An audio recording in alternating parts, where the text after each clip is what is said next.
together and formed a group to come in.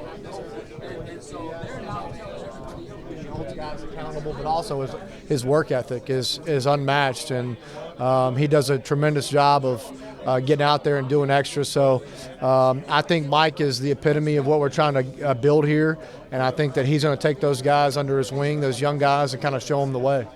And Coach Carroll mentioned the offensive line's kind of gone through the summer with a chip on their shoulder. Have you seen that same sort of attitude from that unit? Yeah, there's no doubt. I don't know if it's a chip on their shoulder. Somebody said criticism that they've taken.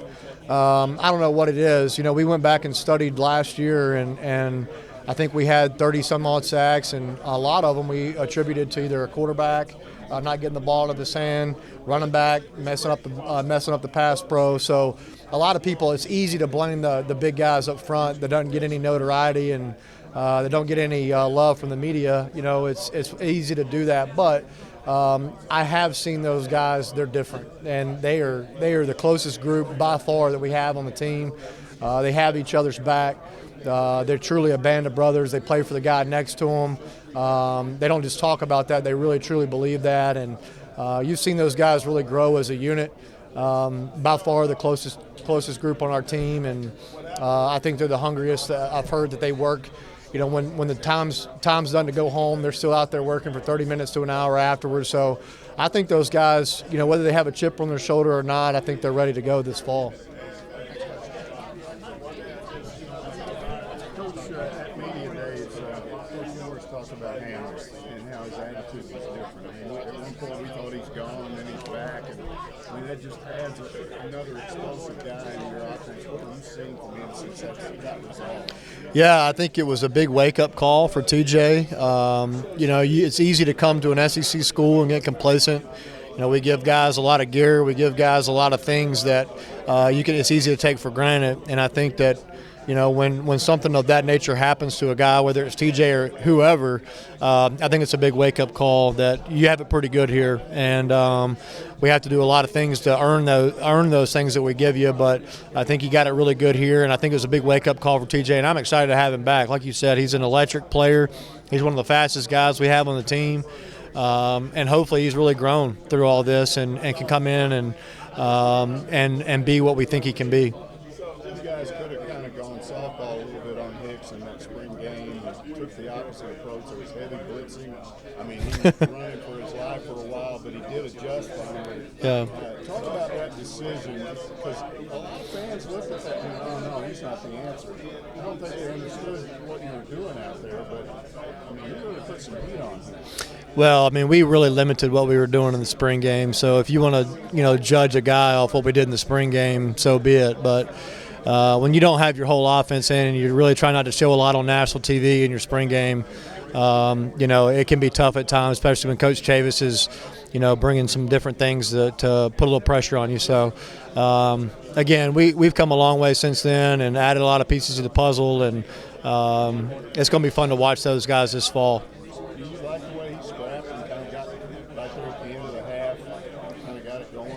I love the way Ben, his whole demeanor. I mean, I think if anybody knew Ben, I think the number one thing you'd say he's a competitor.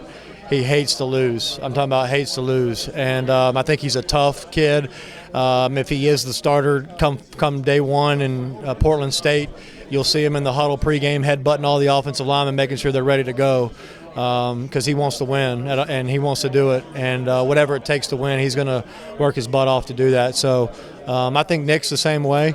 Nick's came in with a good approach to how he's handled, you know, being on a new team, trying to win over his teammates and that kind of thing. And so it'd be interesting to see how it plays out come fall camp and see who has kind of the pulse of the team. You're limited in what you can see a little bit. You can see a little bit of him, but what do you know so far about the way Nick has adjusted and come in and try to pick up this offense? Well, I think, number one, Nick's a really intelligent guy. He's very cerebral. He knows he's been around a lot of good offense, and he's been done a really good job of picking up ours. You know, we're able to meet with our guys once a week, and in those meetings he's done a really good job of kind of regurgitating what he's learned to me, and if I were to ask him a question, he was able to answer it. So it's been really fun to watch how smart he is. Can't wait to see what he can actually do on the field. I've gone back and watched 4 or 5 of his games from college and just try to get a feel for who he is as a quarterback even before we got out on the field. So can't wait to get to work with him and see how much knowledge he has of our offense to start day one. That relationship between he and Ben Hicks could be awkward. I mean, they both came in one first as a grad, and then bring another one in. Do they get along? Is it working?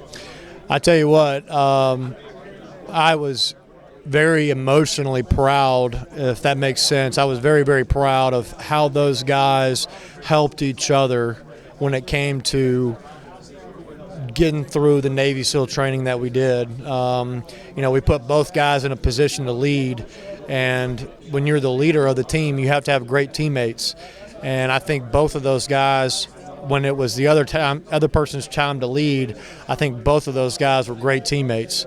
And I actually told them afterwards, neither one of them won the leadership award by the Navy SEAL, but I couldn't tell them how proud I was of them, because it can be awkward. It can be very awkward because both guys want to play. Both guys are grad transfers. Both guys have won at a high level, and so it's hard to have 2 guys. But like I've said and like I've told those guys, it's going to take both of them for us to win.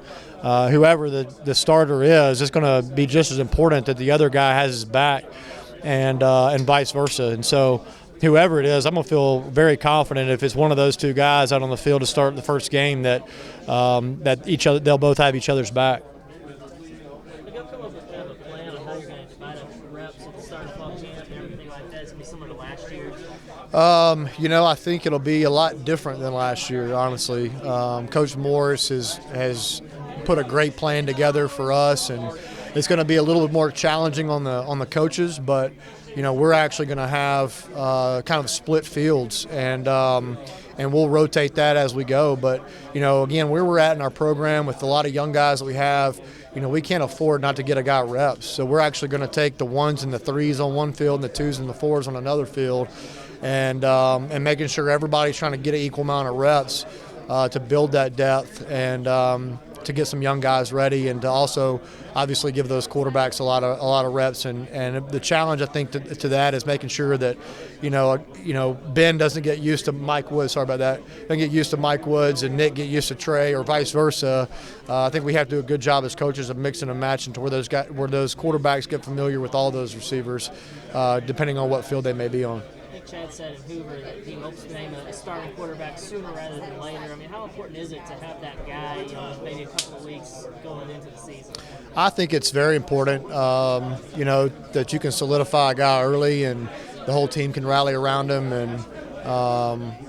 and even the other guy, the other quarterback, can kind of rally around him and kind of put him up there to get the team going. So I think it's very important. I hope we can name a starter earlier than we did last year. I think last year just kind of drug on, but it was, what we were saying to you guys, it was true. One guy would have a good day, the other one would have a bad, and it would change the very next day. So, again, I was doing an interview earlier. I'm looking for consistency at that position, at every position. We can't start practice slow and finish strong, or vice versa. We gotta start fast and finish fast and strong. And so, more consistency in that position, I think, will help us name a guy earlier than later.